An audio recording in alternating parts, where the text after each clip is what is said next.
지난주는 어린이 주일이었습니다. 어린이 주일에는 우리가 순수함에 대해서 말씀을 나누었습니다. 세상이 바뀌어도 어린아이 같은 순수한 신앙으로 우리 생각과 지혜와 지식과 경험이 늘어나더라도 하나님 앞에서 정말 순수한 믿음으로 하나님 말씀하신 대로 살아갈 때 하나님이 함께 하신다는 내용으로 말씀을 나누었습니다. 오늘은 어버이 주일입니다. 어버이 주일에는 지난주 순수한 어린아이 같은 믿음이라면 이번 주 오늘은 성숙한 어른의 신앙에 대해서 함께 나누겠습니다.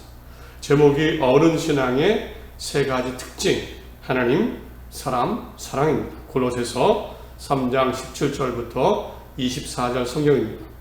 오늘 말씀 함께 나누면서 우리 믿음이 어린아이같이 미숙함보다는 성숙한 믿음 되어서 하나님이 주신 많은 은혜, 특별히 자신감, 삶의 자신감으로 사는, 부르실 때까지 힘차게 사는, 든든하게 힘있게 사는 모두가 되시길 간절히 바라며 우리 각자에게 은혜 주시기를 소망합니다. 신약 성경의 마지막 많은 편지를 기록한 바울이라는 사람이 있죠. 이 바울이 했던 가장 중요한 일은요, 하나님의 일을 하는 겁니다. 곧 예수님을 전하는 겁니다. 바울은 특별히 하나님께서 예수님을 전하고 복음을 전하라고 부른 사람입니다. 그래서 바울은 하나님께 맡은 이 임무를 가지고 여러 도시들을 방문했습니다. 다녔습니다. 선교 여행이라고 부르기도 합니다. 그래서 가는 도시마다 중요하게 전하는 것 한 가지였습니다. 예수님이 하나님의 아들이십니다. 우리 죄를 위해 십자가에 죽으셨습니다. 죽음을 이기고 그러나 부활하셨습니다.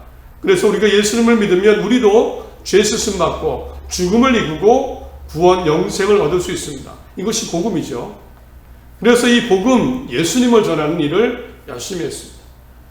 그래서 바울이 가는 곳마다 믿는 사람들이 생겨나게 되었고, 또 생겨난 믿음의 사람들이 모이면서 몇몇이 몇 가정이 모이면서 교회라는 것도, 교회 공동체도 생겨났습니다.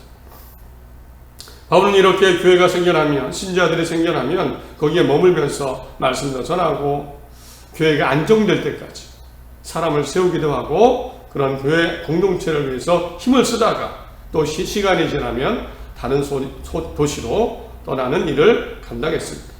아마도 떠나면서 어떤 마음이었을까요? 이제는 하나님 믿고 예수님 믿으니까 잘 될 거라. 교회가 잘 되고 믿음이 자라나고 믿음이 좋을 거다. 좋은 교회가 될 거다. 좋은 신앙 공동체가 될 거다. 이런 기대감이 분명히 있었을 겁니다. 그러나 바울이 떠나고 난 뒤에 바울이 들은 그 교회들, 바울을 통해 세워진 그 교회들, 예수님 믿고 하나님 믿는 그 교회들에 대한 소식은 매우 실망스러운 내용들이 많았습니다. 교인들끼리 싸워서 내가 우두머리다. 나는 어느 파당이 생겼습니다. 다시 과거의 삶으로 돌아가서 술 취하고 방탕했습니다. 죄의 옛삶으로 돌아가는 사람들이 소식이 들리고, 한두 교회가 문제가 아니고 여러 교회들, 대부분의 교회들이 이런 다양한 문제들, 분명히 하나님 믿고 예수님 믿고 거룩하다고 생각했는데 이런 교회들의 문제들이 들려왔고 바울은 실망하고 마음이 아팠습니다. 그래서 바울이 이때쯤 다시 중요하게 생각한 것이, 이때쯤에 중요하게 생각한 것이 있습니다. 사람이 예수 믿었다고 다 되는 것이 아니다. 예수 믿으면 구원의 길을 시작하고 갔지만 예수 믿었다고 끝이 아니다. 이것을 깨닫게 됩니다. 그리고 그 다음부터 바울이요, 사람들에게 편지를 쓰죠. 여러 가지 문제에 대해서 권면하고 위로하고 힘을 주기도 하고 혼내기도 합니다. 그러면서 바울이 편지를 통해 강조한 것이 있습니다. 그때부터 바로 믿음의 성장입니다.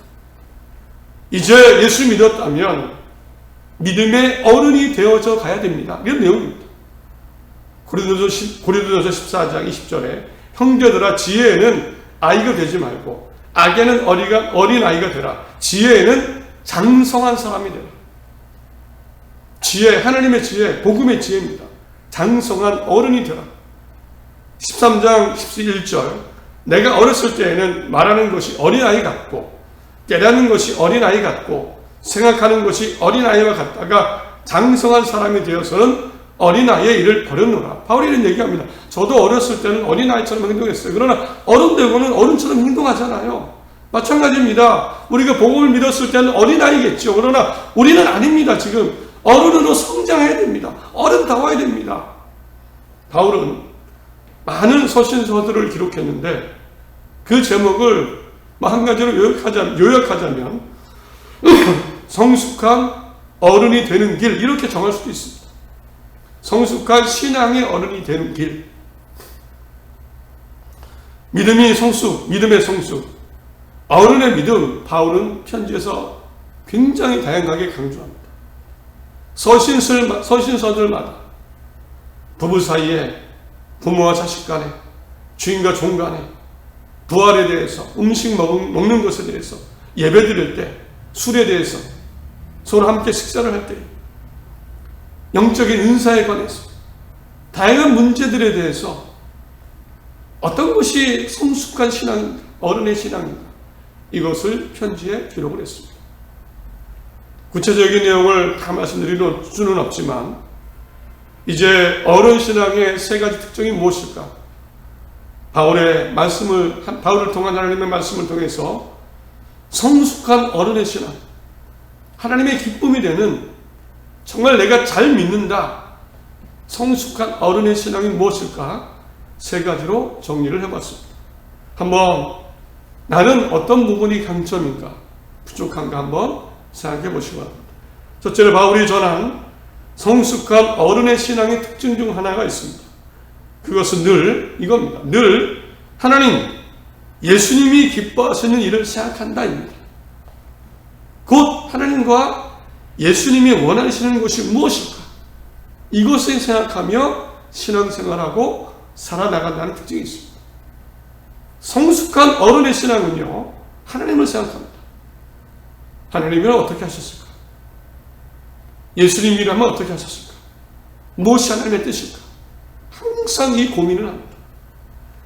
에베소서 5장 10절에 주를 기쁘시게 할 것이 무엇인가 시험하여 주님을 기쁘시게 할 것 무엇일까? 그러므로 어리석은 자가 되지 말고 오직 주의 뜻이 무엇인가 이해하라. 주님의 뜻이 무엇인가 이해하도록 해라.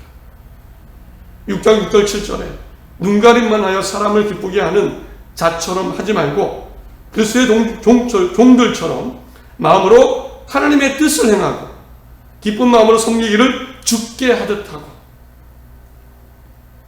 모든 것을요 하나님께 맞췄습니다. 하나님이라면 어떻게 하셨을까?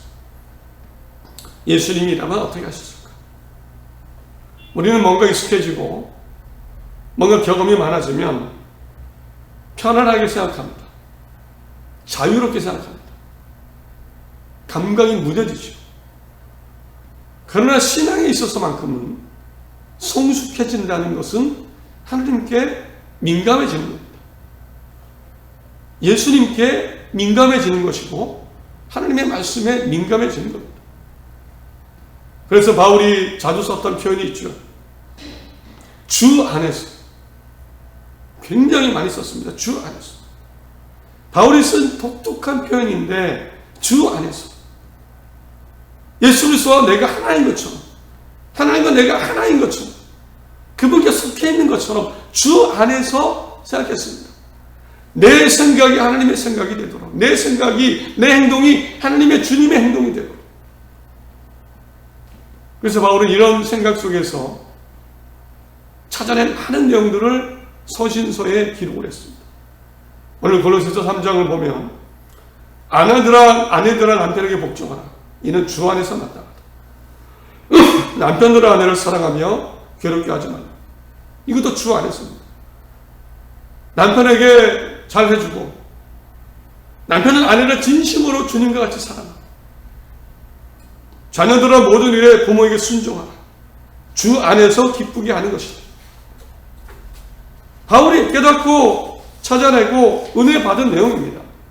주 안에서 사랑하는 겁니다. 주 안에서.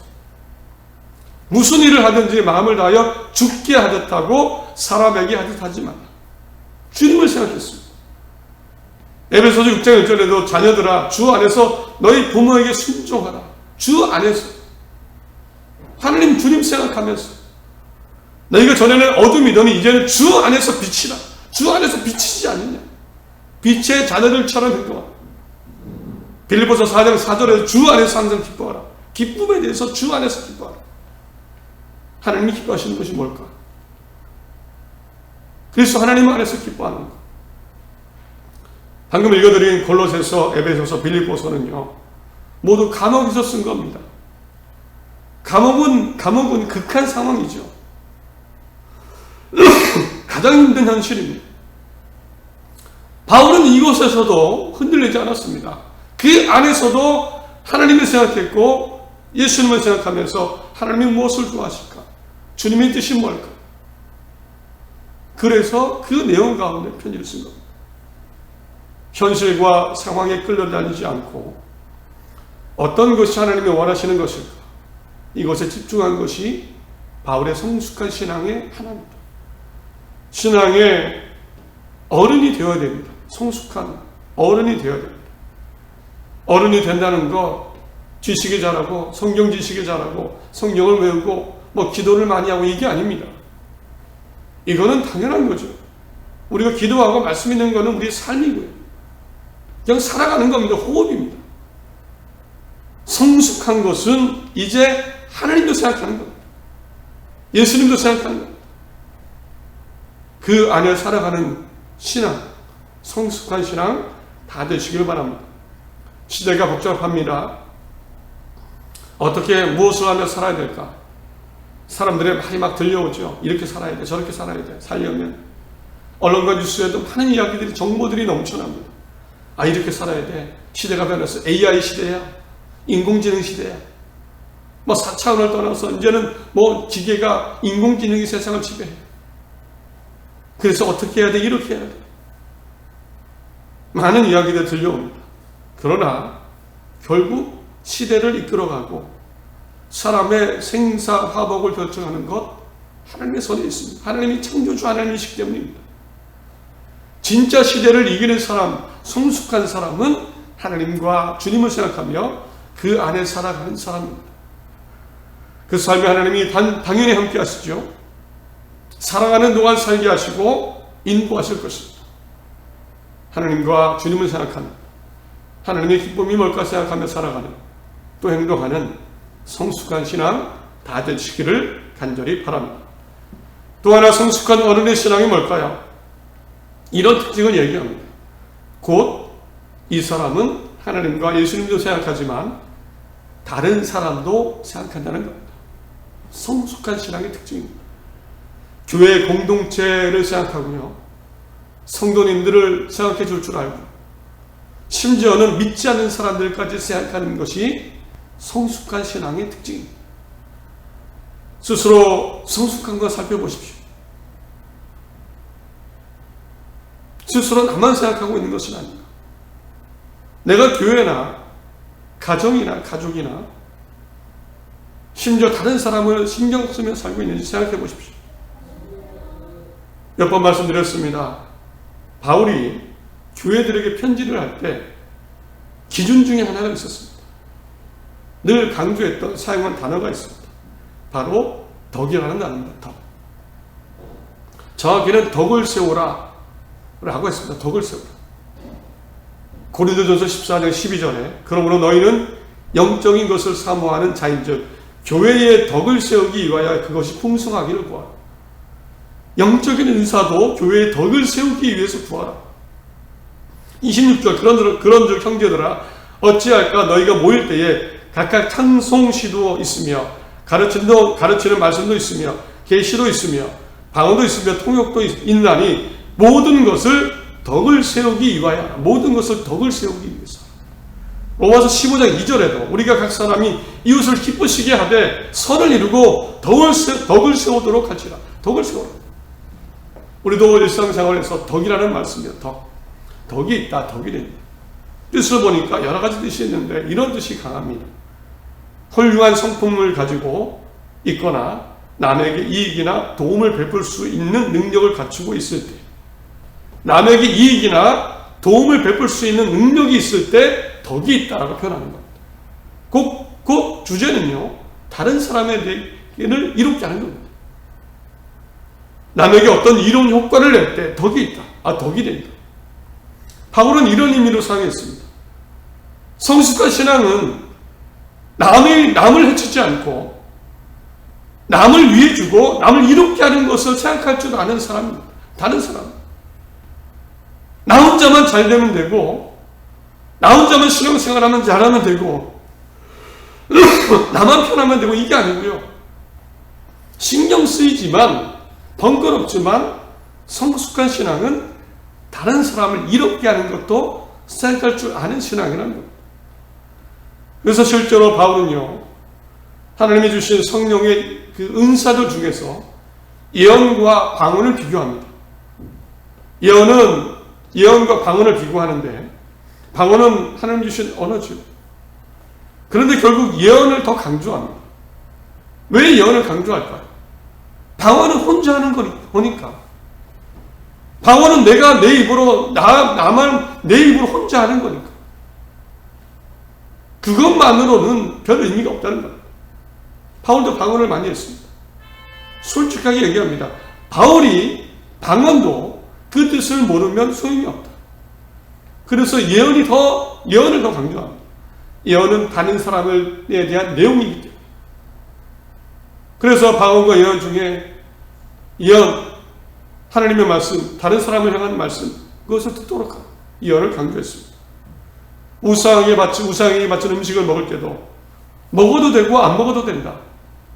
기준은 다른 사람에게 상처가 되지 않다. 신앙이 약한 사람이 복음에 상처가 되면 먹지 말라.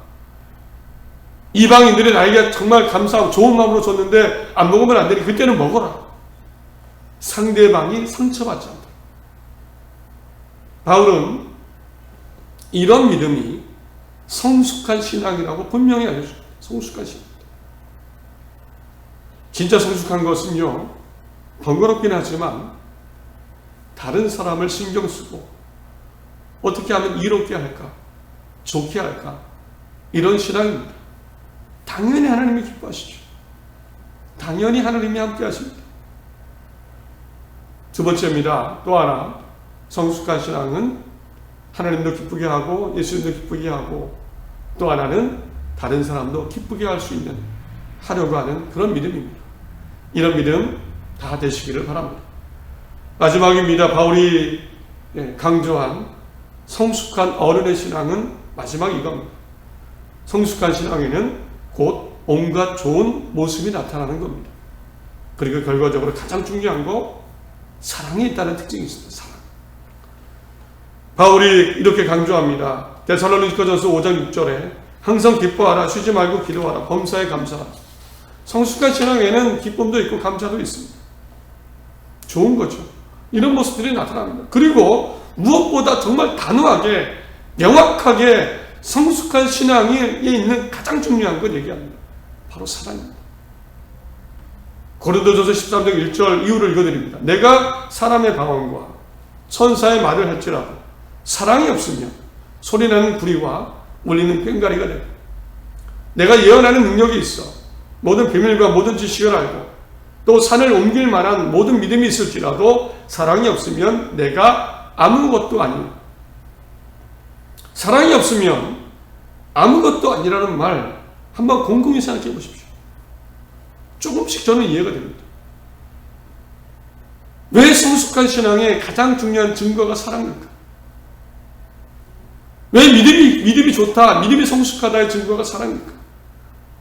보니까요, 사랑이 없다는 것은 하나님을 생각 안 하는 겁니다.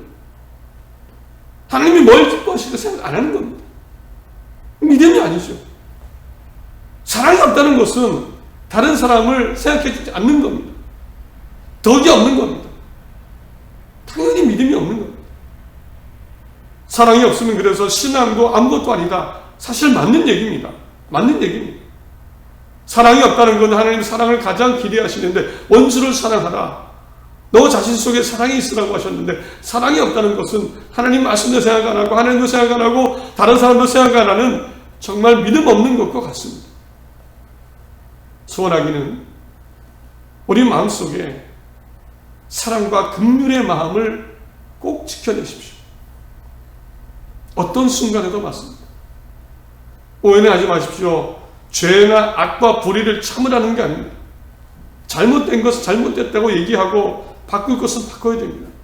그러나 그 가운데서도 내 마음에 증오와 분노가 아니라 사랑과 긍휼과 자비가 있어야 된다는 것. 그게 성숙한 신앙입니다. 전쟁을 하더라도, 싸우게 되더라도, 투쟁을 해야 되는 순간에도, 어쩌면 화를 내야 되는 순간이 있을 수도 있겠죠. 그러나 지나고 나면 마음속에 사랑과 자비의 마음, 그 마음을 지켜내라는 겁니다. 마음을 사랑과 긍휼로 지켜내십시오. 그 가운데 살아가십시오. 성숙한 신앙이라고 믿습니다. 말씀을 맺습니다. 어떤 마음이 드셨습니까? 머리가 깨어나십니까? 아, 이렇게 살면 되는구나. 길을 찾으신 것 같습니까? 아마 많이 들으신 내용일 겁니다. 그리고 어쩌면 무게감도 느낄 겁니다. 신앙의 무게감. 아, 그냥 나만 잘 믿으면 되는 줄 알았는데. 부담감도 내고 답답함도 느낄 겁니다. 아, 사랑해야 되나? 나만 잘 믿으면 되는 줄 알았는데. 그냥 하나님도 맨날 생각하고 살아야 되나? 뭐 결정할 때 하나님 뜻을 물어봐야 되나? 답답함과 신앙의 무게감, 부담감을 느낄 수도 있습니다. 사실 저도 그랬습니다. 하나님을 믿으니까 하나님 생각하게 되죠. 말씀이 떠오릅니다. 양심이 찔려서 선하게 살아야 된다는 생각이 있습니다. 내 본성과 다르니까, 착하게 살아야 된다니까 내 본성과 다르게 답답할 때가 많았습니다. 신경을 많이 써야 되고, 할 말도 못하게 되고, 어쩌면 나의 삶을 옥죄는 것 같은, 정말 내가 어디 갇혀 있는 것 같은 그런 느낌을 받은 적도 있습니다. 그러나 시간이 지나면서 인생을 점점 살아오면서 느끼는 것이 있습니다. 비록 답답하게 느껴질 수도 있고 단순히 부담감이 될 수도 있고 신앙의 무게감이 될 수도 있지만, 이렇게 아이 같은 나만 생각하는 믿음이 아니라 성숙한 믿음으로, 어른 같은 믿음으로 살아갈 때 생겨나는 한 가지가 있었습니다. 그것은 바로 자신감이었습니다. 자신감. 이것을 저는 빛의 자녀의 자신감이라고 믿습니다. 빛 가운데 걸어가는 사람에게 주시는 하나님의 자신감이라고 믿습니다. 바울도 부끄럽지 않다는 말을 자주 했습니다. 로마서 1장에도 내가 복음을 부끄러워하지 아니하노니 이 복음은 모든 믿는 자에게 구원을 주시는 하나님의 능력이 됨이라. 먼저 유대인에게요, 그리고 헬라인에게라. 바울은 어떤 처지에 있어도 자기 삶을 부끄러워하지 않았고 복음도 기뻐하고 자기 삶을 보여주더라도 어디에도 기죽지 않았습니다. 자신감입니다. 빛 가운데 걸어가는 사람의 자신감. 하나님 안에, 주님 안에 사랑의 마음을 품고 살아가는 사람의 자신감이라고 믿습니다. 바울에게 주신 하나님의 자신감입니다. 여러분 각자에게도, 우리에게도 우리 나름의 하나님의 은혜를 주실 줄 믿습니다.